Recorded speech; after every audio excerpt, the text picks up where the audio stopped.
নমস্কার বন্ধুরা, আবারও একটি নতুন স্বাদের রেসিপিতে আপনাদের সকলকে জানাই অনেক স্বাগত। চিকেন কষা তো আমরা নানাভাবেই বাড়িতে বানিয়ে থাকি, তবে আমি আজকে একটি অন্য ধরনের চিকেনের রেসিপি আপনাদের সাথে শেয়ার করব। তো ভিডিওটি স্কিপ না করে প্রথম থেকে শেষ পর্যন্ত দেখার অনুরোধ রইল। চিকেনের এই রেসিপিটাও খেতে কিন্তু অত্যন্ত সুন্দর হয়, আপনারা যে কোনো দিন বাড়িতে একবার বানিয়ে দেখতে পারেন। তো চলুন রেসিপিটা দেখে নেওয়া যাক। আমি এখানে 1 কেজি মতো ফ্রেশ চিকেন ভালো করে পরিষ্কার করে ধুয়ে নিয়ে নিয়েছি। এবার চিকেনটার সাথে দিয়ে দিচ্ছি আধ চামচ মতো হলুদের গুঁড়ো, আধ চামচ মতো কাশ্মীরি লাল লঙ্কার গুঁড়ো আর অল্প একটু লবণ, আর দিচ্ছি 1 চামচ জিরের গুঁড়ো, আর দেব 4 চামচ মতো টক দই দিয়ে সমস্ত কিছুকে ভালো করে হাত দিয়ে মিশিয়ে নেব। এখন এই ম্যারিনেট করা চিকেনটা আমি 1 ঘন্টার জন্য রেখে দেব। আপনারা চাইলে নর্মাল ফ্রিজেও কিন্তু এটা 1 ঘন্টার জন্য রেখে দিতে পারেন।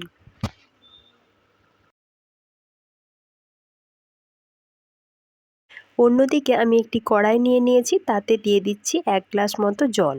জলটা একটু গরম হয়ে গেলে আমি তাতে দিয়ে দেব 3টে ছোট সাইজের পেঁয়াজ, এভাবে বড় বড় টুকরো করে কেটে নিয়েছি।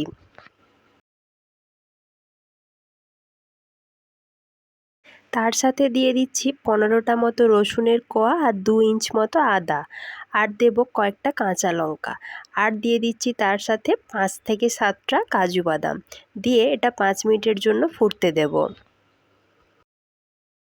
এটা 5 মিনিটের মতো ফুটিয়ে নিয়েছি, সব কিছুর কালার একটু চেঞ্জ হয়ে গেছে। এবার জল থেকে ছেঁকে অন্য একটা পাত্রে তুলে নিচ্ছি। এখন সব কিছু ভালো করে একটু ঠান্ডা করে নেব। তারপর এটা একটা মিক্সিং বাটিতে নিয়ে নিচ্ছি ভালো করে একটা পেস্ট বানিয়ে নেওয়ার জন্য। অবশ্যই সব কিছু ভালো করে ঠান্ডা করে তারপর কিন্তু বেটে নেবেন। এখন আমি আবারও একটি কড়াই বসিয়ে নিয়েছি, তাতে দিয়ে দিচ্ছি 4 চামচ মতো সয়াবিন অয়েল। তেলটা ভালোভাবে গরম হয়ে গেলে তাতে দিয়ে দেব একটা তেজপাতা আর কয়েকটা গোটা গরম মশলা। ফোড়নটা ভালোভাবে ভাজা হয়ে গেলে আমি যে মশলাটা তৈরি করে রেখেছিলাম সেই মশলাটা দিয়ে দিচ্ছি। তার সাথে দিয়ে দেব একটা টমেটোকে মিহি করে পেস্ট করে নিয়েছি, সেই টমেটো বাটাটা। এখন মিডিয়াম ফ্লেমে মশলাটা বেশ কিছুক্ষণ ধরে ভালো করে কষিয়ে নেব। এতে আমি দিয়ে দিচ্ছি আধ চামচ মতো ধনের গুঁড়ো, আর দিচ্ছি আধ চামচেরও একটু কম হলুদের গুঁড়ো, আর অল্প একটু লাল লঙ্কার গুঁড়ো দিয়ে আবারও সমস্ত কিছুকে ভালো করে একটু কষিয়ে নিচ্ছি। তার সাথে দিয়ে দিচ্ছি অর্ধেক চামচ গরম মশলার গুঁড়ো। মশলাটা ভালোভাবে কষানো হয়ে গেলে আমি ম্যারিনেট করা চিকেনটা মশলার সাথে দিয়ে দেব। তারপর হাই ফ্লেমে 5 থেকে 7 মিনিটের জন্য চিকেনটা ভালো করে কিছুক্ষণ কষিয়ে নিচ্ছি। 5 থেকে 10 মিনিট ভালো করে কষিয়ে নেওয়ার পর আমি এখানে দিয়ে দিচ্ছি হালকা গরম জল। আমি এখানে 1 গ্লাস মতো গরম জল ব্যবহার করেছি। এবার জলটা চিকেনের সাথে ভালো করে মিশিয়ে নিচ্ছি। এখন হাই ফ্লেমে গ্রেভিটা ফুটে যাওয়ার পর আমি গ্যাসের ফ্লেমটা মিডিয়ামে করে দিচ্ছি। তারপর ঢাকা দিয়ে আবারও 5 থেকে 10 মিনিটের জন্য রান্না করে নিচ্ছি, যাতে চিকেনটা ভালোভাবে সেদ্ধ হয়ে যায়। আমি চিকেনটা ম্যারিনেট করবার সময় কিন্তু লবণ দিয়েছিলাম, যেহেতু আমি জল ব্যবহার করছি তাই আবারও আমি অল্প পরিমাণ লবণ দিয়ে দিলাম। দেখুন 5 মিনিট পর গ্রেভিটা কিন্তু অনেকটা গাঢ় হয়ে এসেছে। এই সময় আমি দিয়ে দিচ্ছি 1.5 চামচ মতো ফ্রেশ ক্রিম। আপনাদের কাছে যদি ফ্রেশ ক্রিম নাও থেকে থাকে তাহলে আপনারা দুধের ওপর যে মালাইটা পড়ে সেটাও কিন্তু দিয়ে দিতে পারেন।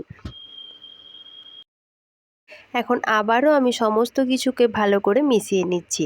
চিকেনটা আমার প্রায় রান্না হয়ে গেছে। এখন আমি দিয়ে দিচ্ছি 1 চামচ মতো কাসুরি মেথি। এই চিকেনের লাবাবদার রেসিপিটা কষানো কষানো খেতে ভালো লাগে, খুব বেশি জল হলে কিন্তু এটা একদমই ভালো লাগবে না। তো আমার চিকেনটা এখানে প্রায় রান্না হয়ে গেছে, তবুও আমি আরও 5 মিনিট মিডিয়াম ফ্লেমে আরেকটু রান্না করে নিচ্ছি। এমনিতেই চিকেন সেদ্ধ হতে কিন্তু খুব বেশি সময় লাগে না, তাছাড়াও এটা টক দই দিয়ে ম্যারিনেট করে রাখা ছিল সেহেতু খুব তাড়াতাড়ি এটা রান্না হয়ে যাবে। এখন আমি গ্যাসের ফ্লেমটা অফ করে দিচ্ছি এবং 5 মিনিটের জন্য স্ট্যান্ডিং টাইমে রেখে দিচ্ছি। ফিরে আসছি 5 মিনিট পর।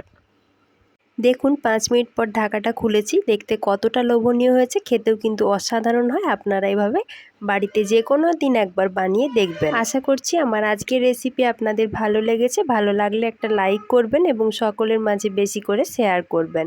আর আমার চ্যানেলে যদি এখনও নতুন বন্ধু হয়ে থাকেন তাহলে প্লিজ চ্যানেলটিকে সাবস্ক্রাইব করে দেবেন, যাতে আমি চ্যানেলে নতুন কোনো রেসিপি দেওয়া মাত্রই আপনি সেই রেসিপিটা দেখতে পান। আজকের মতো এই পর্যন্তই, আবারও দেখা হবে নতুন কোনো রেসিপি নিয়ে। ধন্যবাদ।